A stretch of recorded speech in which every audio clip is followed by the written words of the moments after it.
கீழடி ஆய்வு தொடர்பான அறிக்கையை திருப்பி அனுப்பியிருக்கிறது இந்திய ஒன்றிய அரசு. பாரதிய ஜனதா அரசு. கஜேந்திர சிங் ஷெகாவத் என்பவர் கலாச்சாரத்துறையின் அமைச்சர். அவர் ஒரு தீவிரமான ஆர்எஸ்எஸ் காரர். இன்னும் சொல்ல போனால் ஒரு வடிகட்டிய ஆர்எஸ்எஸ் தொண்டர், கலப்படமில்லாத ஒரு நபர். அவரிடத்தில் ஏதாவது பரிந்துரைக்கு போனால் வெளிப்படையாகவே நீங்கள் இங்கே அரசை கடுமையாக விமர்சிக்கிறீர்கள், அப்புறம் என்ன பரிந்துரைக்கு வந்திருக்கிறீர்கள் என்று கேட்கக்கூடிய அளவுக்கு ஆர்எஸ்எஸ் சிந்தனையாளர் அவர். நாடாளுமன்ற உறுப்பினர்கள் மக்களின் பிரதிநிதிகள், மக்கள் சார்பிலே பரிந்துரை எடுத்து வருகிறார்கள் என்கிற ஒரு நாகரிகம் கூட அவரிடத்தில் இல்லை என்பதை கண்டு அதிர்ச்சி அடைந்திருக்கிறோம். தமிழர்களின் தொன்மை கீழடி ஆய்வறிக்கையில் வெளிப்பட்டிருக்கிறது. கிமு 6ஆம் நூற்றாண்டு காலத்தை உறுதி செய்திருக்கிறார்கள். தமிழ்நாடு அரசு நிறுவிய ஒரு ஆய்வகத்தில் இந்த அறிக்கை உருவாக்கப்படவில்லை அல்லது இந்த காலம் உறுதிப்படுத்தப்படவில்லை. உலகளாவிய அளவில் இத்தகைய ஆய்வுகளை மேற்கொள்ளுகிற அமெரிக்க ஆய்வகத்தில் தான் இது ஆய்வு செய்யப்பட்டு உறுதிப்படுத்தப்பட்டிருக்கிறது. கரிம சோதனை என்பார்கள், கார்பன் டேட்டிங். ஆங்கிலத்தில் ஏஎம்எஸ் கார்பன் டேட்டிங் என்று சொல்லுகிறார்கள். ஆக்சிலரேட்டர் மாஸ் ஸ்பெக்ட்ரோமெட்ரிக் என்று அதற்கு பெயரிட்டிருக்கிறார்கள். Accelerator mass spectrometric carbon dating. இது உலகத்தில் உள்ள எல்லா நாடுகளும் பின்பற்றக்கூடிய ஒரே மெத்தடாலஜி, ஒரே வழிமுறை, ஒரே ப்ராசஸ். அதற்கென்று நிறுவப்பட்டிருக்கிற ஒரு லேப், ஒரு ஆய்வகம், சோதனை செய்யக்கூடிய ஒரு ஆய்வகம். அமெரிக்காவில் இருக்கிற ஆய்வகம் என்பதனால் அது உயர்ந்தது என்று நாம் சொல்லவில்லை. உலக நாடுகள் அனைத்தும் ஒப்புக்கொண்ட ஒரு ஆய்வகம். அவர்கள் இது போன்ற ஆய்வுகளில் கிடைக்கிற கரிமங்களை, அதாவது கார்பன், எலும்பு கரியாக மாறி இருக்கும், நெல் போன்ற தானியங்கள் எரிந்து கரியாக மாறி இருக்கும், மனிதனுடைய பல் நீண்ட காலம் இருக்கக்கூடிய ஒரு பொருள், தடயங்களில் மிக முக்கியமான ஒரு அறிவியல் ஆய்வுக்கு பயன்படக்கூடிய, உறுதிப்படுத்தப்படக்கூடிய ஒரு தடயங்களில் ஒன்று பல். அது எரிந்து கரியாக மாறி இருக்கும். ஆயிரக்கணக்கான ஆண்டுகள், நூற்றுக்கணக்கான ஆண்டுகள் அப்படியே மண்ணில் புதைந்து கிடக்கிற போது தெரியும். அப்படிப்பட்ட அந்த கரிமங்களை எடுத்து அதனுடைய காலத்தை தீர்மானிக்கக்கூடிய ஒரு ஆய்வு முறை, ரிசர்ச் மெத்தடாலஜி, உலகத்தாரால் ஒப்புக்கொள்ளப்பட்ட ஒரே ஆய்வு முறை அதுதான் ஏஎம்எஸ் கார்பன் டேட்டிங். அவர்கள் தான் இதை சர்டிஃபை செய்திருக்கிறார்கள். அங்கே யாரும் தமிழர்கள் கிடையாது. அந்த ஆய்வகத்தில் நம்முடைய அமர்நாத் ராமகிருஷ்ணா போன்றவர்கள் யாரும் இல்லை. அமர்நாத் ராமகிருஷ்ணா மட்டுமே ஆய்வு செய்து சொன்ன அறிக்கை அல்ல இது, அல்லது தமிழ்நாட்டில் இருப்பவர்கள் மிகைப்படுத்தி தந்த ஒரு அறிக்கை அல்ல. உலகத்தில் உள்ள பல நாடுகள் எந்த ஆய்வகத்தில் கொடுத்து ஆய்வு செய்கிறார்களோ அந்த ஆய்வகத்திற்கு அனுப்பி வைத்தது ஏஎஸ்ஐ, தமிழ்நாடு அரசு அல்ல. ஆர்கியாலஜிக்கல் சர்வே ஆஃப் இந்தியா என்கிற இந்திய ஒன்றிய அரசின் நிறுவனம் தான் அதற்கான அனுமதியை தருகிறது, பர்மிஷன். தமிழ்நாடு முதலமைச்சர் நேரடியாக அனுப்பிவிட முடியாது. அமர்நாத் ராமகிருஷ்ணா நேரடியாக அங்கு கொண்டு போய் கொடுத்து அந்த சோதனையை செய்துவிட முடியாது. இதற்கெல்லாம் ஒரு இன்டர்நேஷனல் ப்ரொசீஜர் இருக்கிறது, பன்னாட்டு அணுகுமுறைகள் இருக்கின்றன, நடைமுறைகள் இருக்கின்றன, ஆய்வு செய்வதற்கான சட்டப்பூர்வமான வழிமுறைகள் இருக்கின்றன. அவற்றை பின்பற்றி தான் கீழடியில் செய்யப்பட்ட 11வது அடுக்கு, ஒவ்வொரு லேயராக எடுக்கிறதுல 11வது அடுக்கு, அதிலிருந்து கிடைத்த கரிமங்கள் தான் ஆய்வுக்கு உட்படுத்தப்பட்டன. அந்த ஆய்வில் தான் இது கிமு 6ஆம் நூற்றாண்டு, இது இதுவரையில் சொல்லப்பட்டு வந்த ஆரியன் சிவிலைசேஷன் என்று சொல்லப்படக்கூடிய ஆரிய நாகரிகத்தை அடியோடு புரட்டி போடுகிறது, அதை பொய் என்று நிரூபிக்கிறது. எல்லா தலங்களிலும் ஆரியர்கள் தான் சாதனை படைத்திருக்கிறார்கள், முந்தையவர்கள், முன்னோடிகள் என்று இதுவரையில் அவர்கள் சொல்லி வந்த கருத்துக்கள் இப்போது ஒரு அறிக்கையில், ஒரு ஆய்வில் பொடிப்படியாக சிதறுகின்றன. இதை அவர்களால் ஏற்றுக்கொள்ள முடியவில்லை. நாம் எல்லோரும் இந்தியர்களாக இருக்க வேண்டும் என்று சொல்லுகிற அவர்களுடைய பார்வையிலே பார்த்தால் தமிழர்களும் இந்தியர்கள் தான். ஆக தமிழர்களின் தொன்மை என்பது இந்தியர்களின் தொன்மையை குறிக்கிற ஒன்று என்பதை கூட அவர்களால் ஏற்றுக்கொள்ள முடியவில்லை. ஆக தமிழர்களை இந்தியர்களாகவும் ஏற்றுக்கொள்ள முடியவில்லை. தமிழர்களின் தொன்மையை இந்தியர்களுக்கான வரலாறு என்பதாகவும் அவர்களால் உள்வாங்க முடியவில்லை, ஏற்றுக்கொள்ள முடியவில்லை. அதிலிருந்து வெளிப்படுகிற ஒரு எதிர்வினைதான் இந்த அறிக்கைக்கு இன்னும் போதுமான ஆதாரம் தேவை என்று.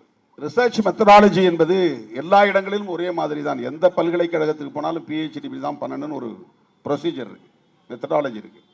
அந்த மெத்தடாலஜியை சென்னையில் பண்ணாலும் அதுதான் நீங்கள் ஃபாலோ பண்ணணும், டெல்லி ஜேஎன்யூவில் பண்ணாலும் அதுதான் ஃபாலோ பண்ணணும். சாம்பிள் எடுக்கிறது எப்படி, ரேண்டமாக எடுக்கிறதா 100% எடுக்கிறதா, ஒரு ப்ரொசீஜர் வச்சுருக்கிறாங்க. அதை எப்படி ஆய்வு செய்து புள்ளியியல் ஆதாரங்கள் அடிப்படையில் ஒரு டேட்டாவை உருவாக்குவது, அதுக்கு ஒரு ப்ரொசீஜர் இருக்குது. இதை யாரும் மீற முடியாது. அவரவர் விருப்பம் போல ஒரு PhD பண்ண முடியாது. அதுபோல் தான் இந்த தொல்லியல் ஆய்வும் கூட. உலகத்தில் உள்ள எல்லா நாடுகளும் ஒரு கிரைட்டீரியா வச்சிருக்கிறாங்க. அந்த கிரைட்டீரியா என்னென்ன நீ பட்டியல் போடு. இந்த கிரைட்டீரியா அடிப்படையில் இந்த ப்ரொசீஜர் ஃபாலோ பண்ணியிருக்கணும், நீ இந்த ப்ரொசீஜர் ஃபாலோ பண்ணலை, பின்பற்றவில்லை, ஒரு 2 நடைமுறைகளைத்தான் நீ பின்பற்றி இருக்கிறாய், இன்னும் 4 நடைமுறைகள் எஞ்சி இருக்கின்றன, அந்த 4 நடைமுறைகளை நீ பின்பற்று, அல்லது 5 நடைமுறைகளை பின்பற்றி இருக்கிறாய், 6வது நடைமுறையும் பின்பற்றி அதை உறுதிப்படுத்து என்று சொல். ஒன்றுமே சொல்லாமல் திருப்பி அனுப்பி இன்னும் எங்களுக்கு ஆதாரம் தேவை, சயின்டிஃபிக் பேஸ்ட் எவிடன்சஸ் எங்களுக்கு தேவை என்று இவர்கள் சொல்லுகிறார்கள். உலகியல் அடிப்படையிலே எத்தகைய நடைமுறைகள் பின்பற்றப்படுகின்றனவோ, உலக நாடுகள் எந்த நடைமுறைகளை ஏற்றுக்கொண்டிருக்கின்றனவோ அந்த நடைமுறைகளை அப்படியே பின்பற்றி ஆய்வு செய்ததன் அடிப்படையில் தமிழர் அல்லாத தொல்லியல் வல்லுநர்கள், அறிவியல் வல்லுநர்கள் உறுதி செய்திருப்பது இங்கே கிடைத்திருக்கிற இந்த அரிய பொருள்களின் காலம் கிமு 6ஆம் நூற்றாண்டு, 2500 ஆண்டுகளுக்கு 2600 ஆண்டுகளுக்கு முந்தையது. தமிழனுடைய தோற்றம், அவனுடைய மொழியின் தோற்றம் என்பது இன்னும் பல்லாயிரம் ஆண்டுகளுக்கு பின்னால் இருக்கிறது. ஆனால் நமக்கு கிடைத்திருக்கிற ஆதாரம் சயின்ஸ் அடிப்படையில், அறிவியல் அடிப்படையில், தொல்லியல் அறிவியல் அடிப்படையில் 2600 ஆண்டுகள் என்பதை நாம் உறுதிப்படுத்தி இருக்கிறோம். அதற்கு முன்பும் தமிழன் வாழ்ந்தான், அதற்கு முன்பும் தமிழ் இருந்தது, அதற்கு முன்பும் அவன் நாகரிகத்தோடு வாழ்ந்திருக்கிறான் என்பதை இவையெல்லாம் உறுதிப்படுத்துகிறது. ஆனால் அவர்களால் அதை ஏற்றுக்கொள்ள முடியவில்லை. ஆக இந்திய அரசியல் தமிழர்கள் தமிழர் அல்லாதவர்கள் என்கிற அடிப்படையில் தான் இயங்கிக் கொண்டிருக்கிறது. இந்த தமிழர்கள் என்பதைத்தான் நம்முடைய அறிவியல் அல்லது வரலாற்றியல் வல்லுநர்கள் திராவிடம் என்ற அடையாளத்தோடு இணைத்து ஆரியத்தை வேறுபடுத்தி காட்டினார்கள். திராவிடம் வேறு, தமிழ் வேறு என்று சிலர் பிதற்றிக் கொண்டிருக்கிறார்கள், உளறிக் கொண்டிருக்கிறார்கள். அவர்களுக்கு திமுக எதிர்ப்பு என்பது மட்டும்தான் அஜெண்டா. அதனால் இப்படி உளறுகிறார்கள். திமுகவை எதிர்த்து விட்டு போகட்டும், அது பிரச்சனை இல்லை. திமுக எதிர்ப்பு என்பது தமிழ் தேசியமாகாது. தமிழ் தேசியம் என்பது இந்திய தேசியத்தை எதிர்ப்பதுதான், சனாதன தேசியத்தை எதிர்ப்பதுதான், இந்துத்துவ தேசியத்தை எதிர்ப்பதுதான். அதுதான் உண்மையான தமிழ் தேசியமாக இருக்க முடியும். ஆனால் வெறும் திமுக எதிர்ப்பையே தமிழ் தேசியம் என்ற ஒரு போலியான அரசியலை இங்கே முன்வைக்கிறார்கள். ஆகவே ஆரியன் சிவிலைசேஷன் என்பதற்கு நேர் எதிரானது திராவிடியன் சிவிலைசேஷன் என்பதுதான். அதுதான் அன்றைக்கு அந்த அடையாளத்தில் தமிழர்களின் தொன்மையை உறுதிப்படுத்தினார்கள். கீழடியில் 2 செய்திகள் நமக்கு கிடைக்கின்றன. ஒன்று, தமிழர்கள் 2300 ஆண்டே வைத்துக் கொண்டால் கூட, கிமு 3ஆம் நூற்றாண்டு என்று வைத்துக் கொண்டால் கூட, அப்போதே நகர்ப்புற நாகரிகத்தோடு வாழ்ந்தவர்கள் இவர்கள். அர்பனைசேஷன் என்பது வளர்ந்திருக்கிறது. சுடுமண் குழாய்களை பயன்படுத்தி இருக்கிறார்கள், கழிவு நீர் சாக்கடையை உருவாக்கி இருக்கிறார்கள், இரும்பு போன்ற பொருள்களை எல்லாம் பயன்படுத்த அப்போதே அந்த நாகரிகம் வளர்ந்திருக்கிறது. இரும்பை உருக்கி அந்த தாதுவிலிருந்து பிரித்து எடுக்கக்கூடிய ஃபர்னேஸ் முறை, அந்த உலை வைக்கிற முறை, அது அன்றைக்கு அந்த அளவுக்கு சயின்ஸ் அன்றைக்கு வளர்ந்திருக்கிறது. இரும்பு தாதுவை எடுத்து, பாக்சைட் என்கிற அந்த தாதுவை எடுத்து அதிலிருந்து இரும்பை தனியே பிரித்தெடுக்கக்கூடிய அந்த சயின்ஸ் அண்ட் டெக்னாலஜி என்பது அன்றைக்கே வளர்ச்சி அடைந்திருக்கிறது. அந்த நாகரிகத்தை அவர்கள் எட்டி இருக்கிறார்கள். அந்த 2300 ஆண்டுகளுக்கு முன்னால் என்றால் அதற்கு முன்பு ஒரு 1000 ஆண்டுகளுக்கு முன்னாலாவது அது ஒரு தொடர் வளர்ச்சி, பரிணாம வளர்ச்சியை பெற்றுதான் அந்த இடத்திற்கு அது வந்திருக்க முடியும்.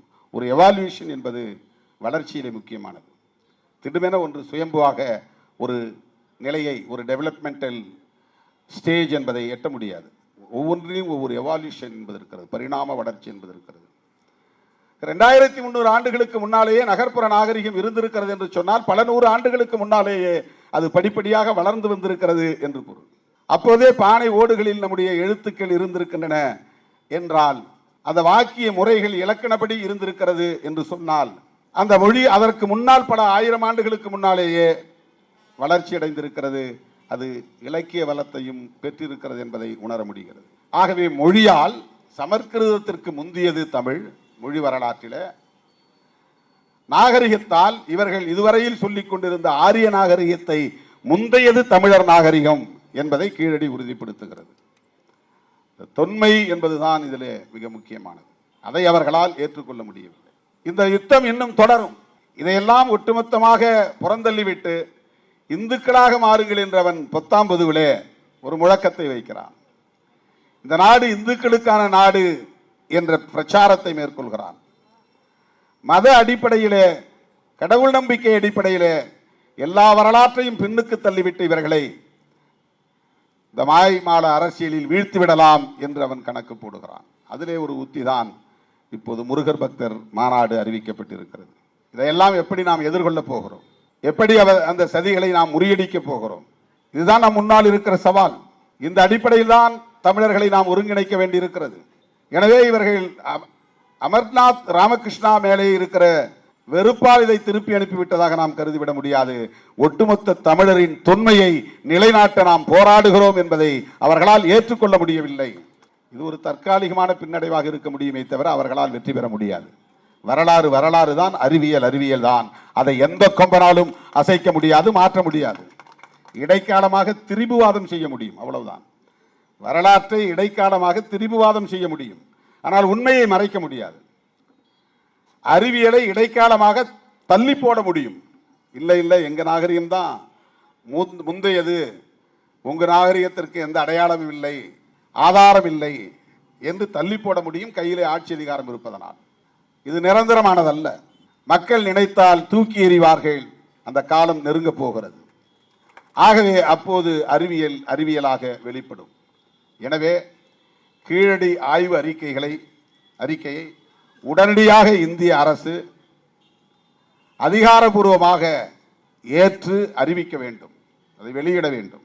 அமர்நாத் ராமகிருஷ்ணாவின் பணியிட மாற்றத்தை ரத்து செய்ய வேண்டும். தூக்கி அடிச்சிருக்காங்க. இங்கிருந்து அங்க அடிச்சாங்க, அங்கிருந்து இப்ப இன்னொரு இடத்துக்கு அடிச்சிருக்காங்க. அவருக்கு இந்த ஆர்ப்பாட்டத்தின் ஊடாக எமது பாராட்டுக்களையும் வாழ்த்துக்களையும் தெரிவித்துக் கொள்கிறோம். அவருடைய மன உறுதிக்கு, அவருடைய போர்க்குணத்துக்கு எம்முடைய பாராட்டுகள். அதிலிருந்து அவர் பின்வாங்கல.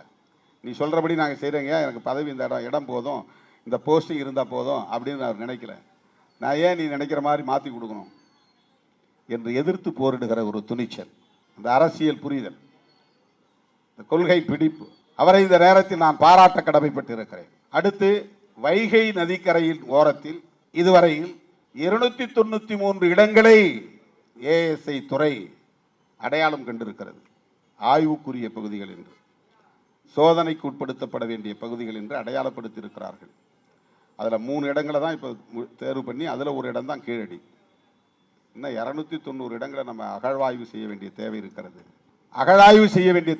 அதனால் மாண்புமிகு முதலமைச்சர் அவர்களுக்கு நான் விடுக்கிற வேண்டுகோள், அதே கரிம சோதனைக்கான ஆய்வகத்தை நாமே இங்கு உருவாக்கலாம். அதற்கு செலவு 40 - 45 கோடி ரூபாய் தான். அந்த நிதியை ஒதுக்கீடு செய்து கார்பன் டேட்டிங்கான லெபார்டரி ஒன்றை இங்கே அமைக்க வேண்டும். நாம் செய்து கொண்டே இருப்போம். அறிக்கை தயாராகிட்டு இருக்கான். அப்ரூவல் பண்ணுற அன்றைக்கி அவன் அப்ரூவல் பண்ணட்டும் ஏஎஸ்ஐ. ஆனால் நமக்கு இந்த 290 இடத்துல ஆய்வு பண்ணணும். அது ஏஎஸ்ஐ பண்ணுவாங்கன்னு காத்துக்கிட்டு இருக்க வேண்டிய அவசியம் இல்லை. அந்த கார்பன் டேட்டிங் லெபார்டரி, கரிம சோதனைக்கான ஆய்வகத்தை அமைப்பதற்கு மாண்புமிகு முதலமைச்சர் அவர்கள் முன்வர வேண்டும் என்கிற வேண்டுகோளை வைத்து, என்றும் தமிழர்களின் போர் பின்வாங்கப்படாது, தோற்று போகாது, வெற்றி பெறும் என்பதை சொல்லி, தமிழர் தலைவர் இந்த போராட்டத்தை எப்போதும் போல் வழிநடத்துவார் என்பதை சொல்லி, அவருக்கு நாங்கள் என்றென்றும் உற்ற துணையாக நிற்போம். இந்த யுத்தத்தில், பெரியாரியம் முன்னெடுக்கக்கூடிய இந்த யுத்தத்தில் விடுதலை சிறுத்தைகள் உற்ற துணையாக இருப்போம் என்பதை மறுபடியும் சொல்லி வாய்ப்புக்கு நன்றி கூறி, விமானம் பிடிக்க செல்ல வேண்டும் என்பதனால் இடையிலே விடைபெறுகிறேன். பொறுத்தருள வேண்டும் என கேட்டு விடைபெறுகிறேன். நன்றி, வணக்கம்.